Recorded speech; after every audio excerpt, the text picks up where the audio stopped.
Alors certains voudraient vous faire croire qu'à Sorigny, il est facile de faire du vélo. Regardez, ça c'est la rue nationale. Elle fait à peu près 1 km de long.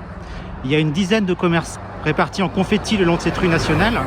Et pour y aller à vélo, il y a un seul arceau qui est là, directement à proximité, pour aller directement sur les commerces qui sont répartis le long de la rue.